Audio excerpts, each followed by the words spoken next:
Amigas y amigos de Círculo Virtuoso, muy buenas tardes, bienvenidos a nuestro programa del día de hoy, 8 de julio 2019.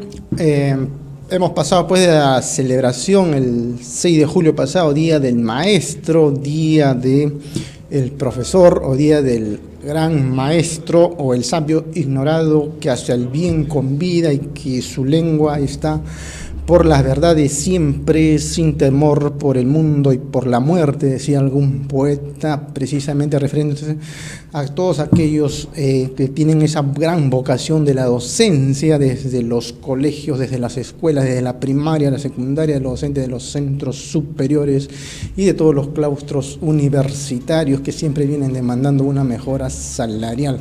Hay grandes retos, por supuesto, para el Ministerio de Educación, pero tanto hablamos también de la calidad educativa, por supuesto, mayor aún cuando se trata de no otorgar licencia desde la SUNEDU a aquellas universidades que realmente ya no cumplen con los requisitos tan imprescindibles como para acrecentar la calidad educativa de nuestro país, como también lo manifestó en una oportunidad el ideólogo Ricardo Selvallo Saldarriaga, y también comenta parte de la problemática de la educación en nuestro país.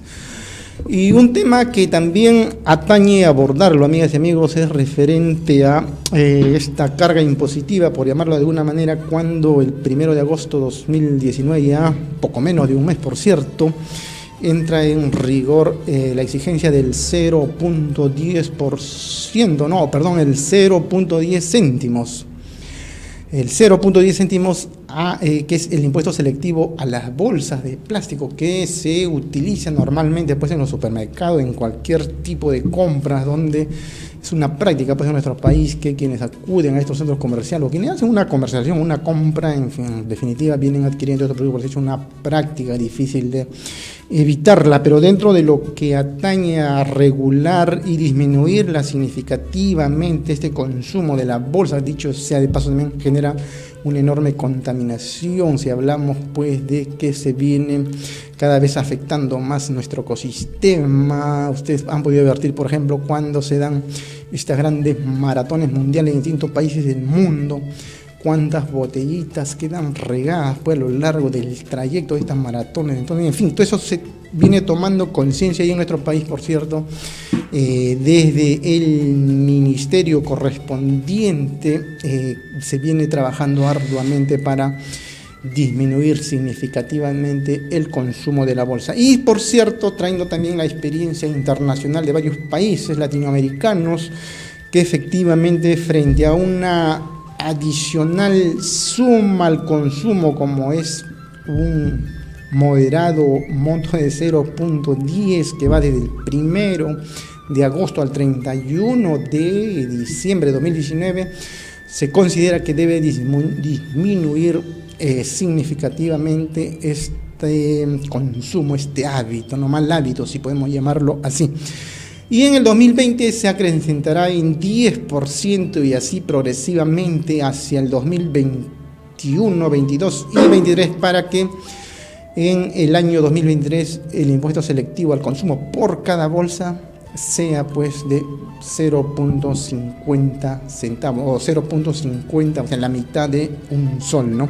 Eso significa de que hasta el año 2023 habremos realmente disminuido significativamente el consumo, el hábito del uso de las bolsas. Por supuesto que también hay otras campañas que vienen trabajando del Ministerio de la Producción y en realidad es algo concertado que se viene a trabajar porque tienen que estar acá inmersas las empresas, el Estado y los consumidores. Dicho sea de paso, hay distintos proyectos para en realidad trabajar el aspecto de lo biodegradable que tanta fuerza ha tomado ya en países desarrollados, y también, por ejemplo, en nuestro país hay proyectos como la fécula de maíz que nos permite tener platos que finalmente puede ser consumido por uno mismo. También hablamos que muy pronto podremos consumirnos el envase que estamos teniendo, pues un producto, como en este caso es el agua natural, una botella que finalmente también puedes consumirlo.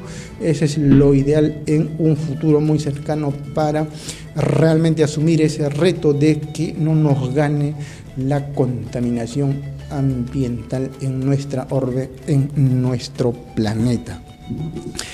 Un aspecto fundamental, amigas y amigos, que vamos a abordar, porque ya se encuentra también en nuestra plataforma de Onda Digital, el ideólogo Ricardo Selvallo Saldarriaga, quien hemos también ya conversado varios temas, varios enfoques de la problemática en nuestro país y Latinoamérica, precisamente es hablar de aspectos coyunturales que preocupan en nuestro país. Creo que es el momento ya de dar en forma inmediata la bienvenida a el ideólogo Ricardo Selvallo Saldarriaga. Ricardo, buenas tardes.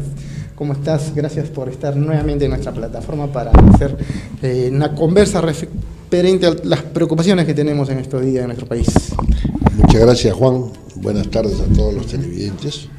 Bueno, efectivamente, como cada semana nos toca comentar sobre la secuencia del índice de mi propuesta, un nuevo poder.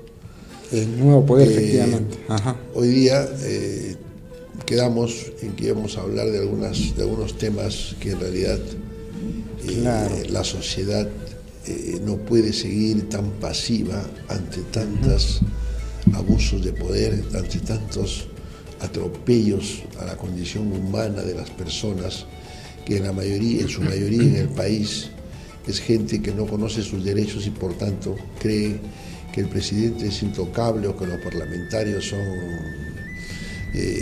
lo más parecido a la Madre Teresa de Calcuta, que no se les puede decir nada. ¿Cómo se puede llegar a esa situación? Entonces, fíjense lo que está pasando, ¿no? Tantas cosas. Vemos, por ejemplo, en el Parlamento, que es una vergüenza nacional, que cada decisión que hacen los grupos partidarios, que en realidad no se dedican a defender los intereses de las mayorías para lo cual han sido elegidos, ¿no? Se dedican a defender los intereses de su grupo, ¿no? Son gente sectaria, gente que no les importa que la gente no coma, que los niños no vayan a la escuela, que la educación esté por los suelos, que la salud esté en cuidados intensivos, que el trabajo brille por su ausencia, que cada vez hay más violencia a consecuencia de este proceso vicioso, sí, pues, ¿no? Y que definitivamente esto no se va a arreglar con poner más policías, sino se hace un cambio, una transformación desde la cabeza del país, y la cabeza es el presidente y el Congreso, porque ambos cogobiernan, cada uno en su tarea.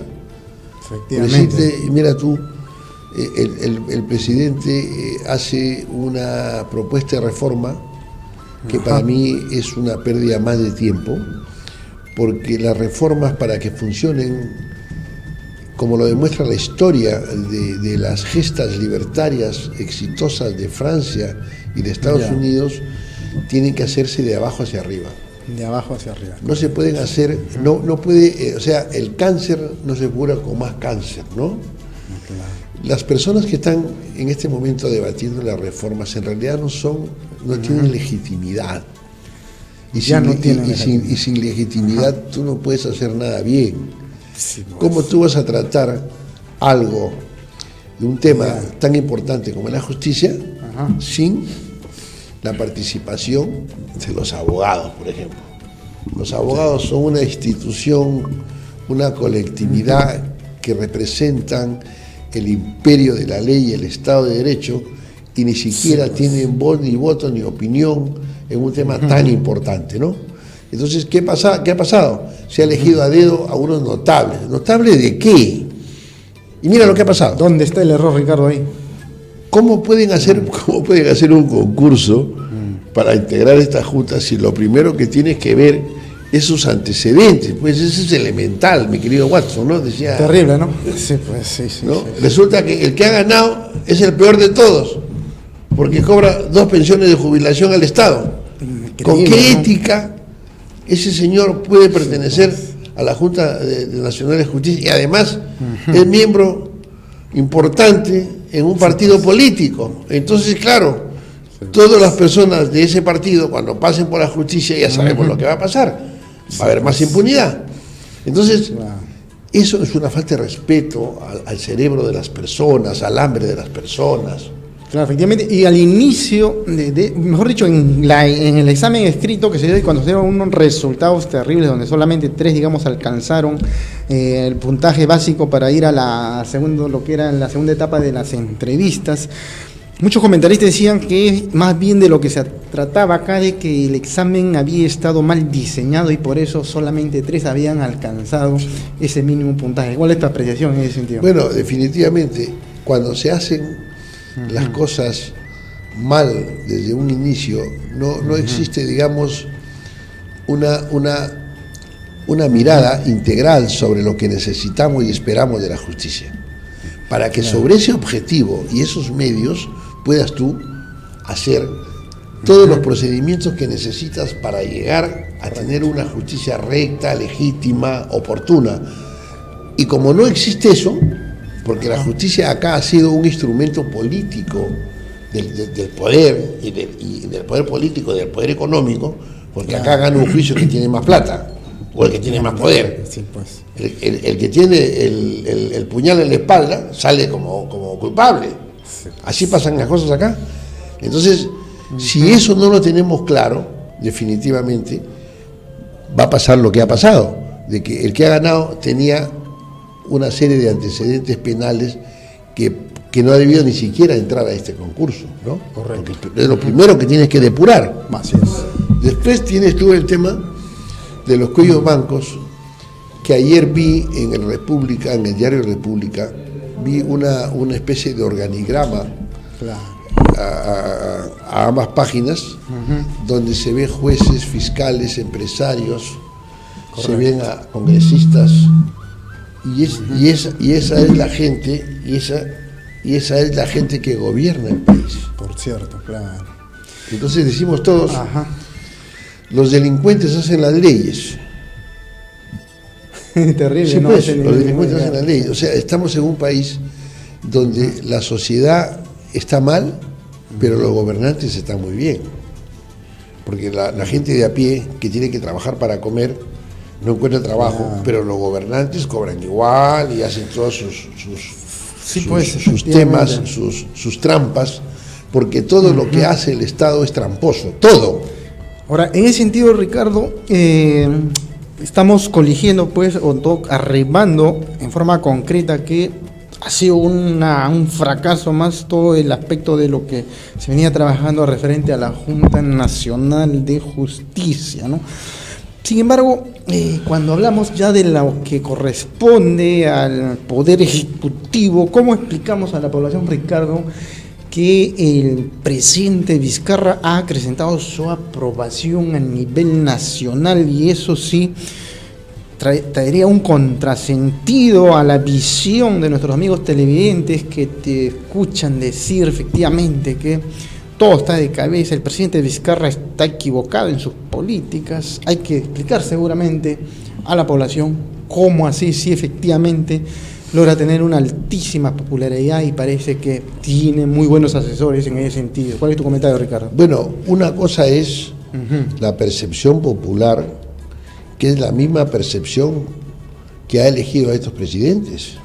Es la misma. Porque el que votó por Alan García el 85, votó por Belaúnde el 80, votó el 90 por Fujimori, son los mismos. Claro. Que es la mayoría que siempre hablamos de que no es una persona, digamos, informada, que se deja llevar por una publicidad o por palabras, y a los políticos no hay que creerle lo que dicen, nada hay que creerle, hay que creer lo que hacen, y lo que hacen es lavallato, eso es lo que hacen, sí, pues. Y lo que dicen, maravillas dicen, ¿no? Pero a la hora de asumir el poder ya sabemos lo que hacen. Entonces, el tema no es la percepción popular, el tema es que un país que viene 200 años en crisis tiene que hacer transformaciones. Y tú no puedes hacer reformas si no tienes un diagnóstico claro de cuál es el virus que origina todos los procesos tóxicos. Es como que vas al médico y tienes un problema en el ojo y te están curando el brazo. Totalmente equivocado. Primero tienes que saber cuál es el virus que origina tus problemas. Y eso es lo que está pasando. Entonces, el virus que nos contamina es el poder caudillista concentrado en una persona, en las élites dominantes, y además la pseudo representación que tienen estos partidos que solamente representan a quien los financia. Ya vemos Lavallato ha demostrado la verdadera cara del poder. Correcto. Entonces, por ejemplo, yo digo, ¿no? Cualquier presidente de un país, lo primero que se interese es por la salud y la educación de su pueblo. Fíjate tú lo que sale en este diario. A ver, este es el semanario de nuestro amigo César Hildebrand, que algunos no estarían de acuerdo con lo aborda, pero habla de la toma de las pastillas. Bueno, acá hay todo un imperio de intereses de los poderosísimos que dedican a este negocio. Ya hemos hablado y hemos comentado que una pastilla genérica que puede costar de 30 centavos, o debería costar 30 centavos, o el Estado lo vende al 30 centavos, se quintuplica en las cadenas privadas o incluso en las mismas clínicas. ¿Qué es lo que está ocurriendo acá? Porque de lo que se pretende hacer es evitar que haya estas enormes diferencias a costa de la salud del pueblo, Ricardo. Mira, aquí existe, todo esto no es un error ni es una deficiencia del Estado. Esto no es gratis. Sí, pues, hay grandes lobbies partiendo por ahí. No, claro, hay lobbies y también hay negocios. Claro. Porque imagínate, el mercado de medicinas, como tú puedes leer acá, son 1.200 millones de dólares al año, que entonces hay plata para repartir, ¿no? Entonces tú dices, los congresistas ¿dónde viven? En Marte, no saben estas cosas, el presidente no sabe estas cosas, y esto se arregla en 5 minutos, ¿ah? Porque tú convocas al ministro de Salud y convocas a todas estas corporaciones y dices, bueno, muchachos, primero es la salud de la gente. Y mira tú, acá hay una concertación de precios, hay un monopolio.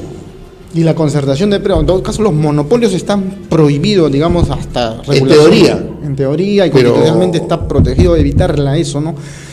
Hemos visto, por ejemplo, los grandes retos que deben asumir aquellas empresas que sí efectivamente son conscientes, y en el tiempo han tenido que tomar conciencia, se han visto obligados a tomar conciencia de que no pueden ya mantenerse en ese, no sé si es una manera de entender que ya no pueden seguir en una situación en la que el negocio prima frente a la contaminación. Hablamos, por ejemplo, de esta industria del plástico, pero en lo que es el mundo de la farmacia, Ricardo, ¿qué es lo que tiene que ocurrir acá?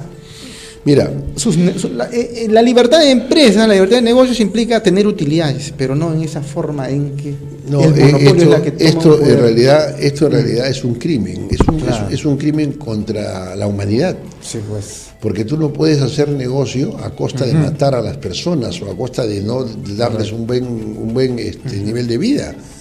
¿Cómo es posible que se cobre 10 veces más de lo que cuesta una medicina? Y lo que es peor de todo, ¿no? Induces a que las farmacias y los empleados, que no tienen culpa ellos, porque son trabajadores, los induces para que lo primero que digan es el precio de la medicina de marca. Sí, pues. ¿No? Mira, yo sufro de asma. Como muchas personas podrían estar en... Entonces, en esta época, la enfermedad se pone más difícil. Entonces, yo tengo un tratamiento con unos inhaladores. Esos inhaladores son caros. ¿Te imaginas tú? Yo, a Dios gracias, puedo comprarlo, ¿no? Hay muchos que no lo pueden. Soy un profesional, tengo una experiencia, trabajo. Yo no me dedico a escribir.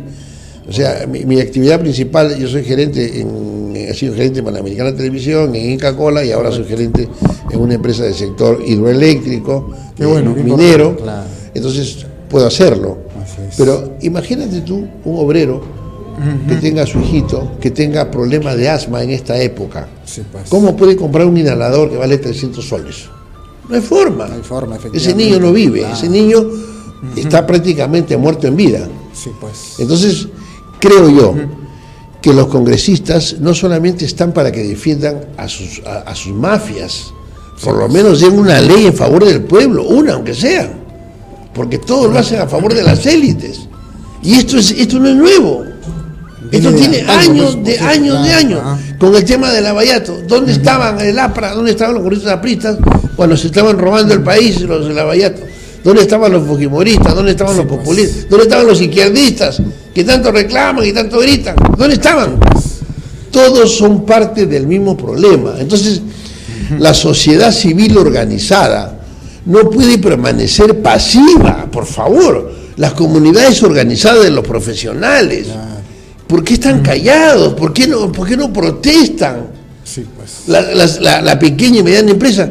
Fíjate tú, ayer he leído también un aviso de todas las organizaciones que defienden el medio ambiente, porque están reclamando una serie de atropellos contra el medio ambiente que va también contra la salud y contra la vida, y nadie se hace caso. Claro. Estas mismas multinacionales mineras que contaminan al país y a las personas, a los animales, la vida animal, vegetal, en otro país como Canadá o como Australia o Noruega no hacen esto, ¿eh? Sí, se portan bien. Totalmente diferente a nosotros. ¿Y acá por qué no? Porque el poder es corrupto y es ladrón. Sí, pues. Entonces no podemos nosotros permanecer pasivos, inertes, sí, pues, ante este abuso, que somos víctimas. Las personas somos los dueños del país y los congresistas, el presidente, los ministros, los alcaldes son empleados asalariados nuestros. Por lo tanto, creo yo que tenemos que preguntarnos por qué estamos mal y qué hacer para salir de este hueco que no salimos. Sí, pues. Yo he hecho una propuesta política de participación donde propongo que las colectividades de profesionales, de universidades, de inversionistas, pequeños, medianos, los actores laborales, asuman la rienda del poder y que los partidos políticos se vayan a su casa o a la cárcel, según sea el caso. No podemos seguir con estos virus epidémicos, septicémicos que todo lo contaminan. Por cierto, y eso implica hacer todo un cambio en lo que es el aspecto de la regulación democrática, ¿no? Porque la ley de partidos políticos genera un contrasentido seguramente a tu propuesta, pero efectivamente los partidos políticos están prácticamente ya disminuidos a su mínima expresión, por decirlo menos. Acá mi libro dice, en América Latina no hay elecciones sino cambio de delincuentes. Eso es lo que va a pasar. Correcto. Ricardo, se nos agotó el tiempo. Esperamos tenerte nuevamente en el programa para seguir haciendo estos debates tan importantes para nuestros amigos televidentes, para la ciudadanía. Okay. Gracias por tenerte acá. Gracias, Juan. Nuevamente estamos. Buenas tardes a todos. Amigas y amigos, vamos a una brevísima pausa y continuamos.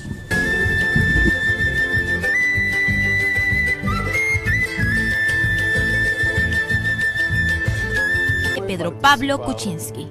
Pienso que lo mejor para el país es que yo renuncie a la presidencia de la República. Este aspecto de la investidura presidencial se ve afectada ya cuando se advierte que en realidad había estos manejos políticos para salvar la situación de la crisis del presidente Pedro Pablo Kuczynski, en una situación en la que realmente estaba en peligro su misma investidura presidencial, ¿no? En raíz de las situaciones que hemos podido advertir referente a las constructoras, y él estaba inmerso en una situación de manejos o conflicto de intereses cuando había sido ministro de Estado, ¿no? Conocidas las irregularidades. Ya sí, un poquito el tráfico, me comprende la situación, amigo. Cuéntanos cómo inicia la cevichería, la comida, todo. Todo nace en un puestito de carretilla hace más de 40 años. Es ahí donde empezaron, donde empezó mi papá. Yo vine solo. Una carreta de madera. Ajá. Puras conchas era usted. Conchitas negras. Mira, ya soy cliente permanente acá. ¿Ya cuántos años vienes acá a comer? Ya perdí la cuenta, creo algo de 5 años. Y siempre acá. Bien, la bajamos. Este es el negocio de tu papá, su carretilla, todo. ¿Y tú? Bueno, ahora te voy a invitar a mi local, que he desarrollado las técnicas que ahora vas a ver en un nuevo local. Oye, y son 3 hijos ustedes, ¿no? ¿Tienes 3 hijos? Dos damas y un varón que está... Y a todos les divulgaste la comida. Así es, Escúchame, la comida y el look también. El look, mira. Ese look, con la cosa la moda, cuenta la moda. Un look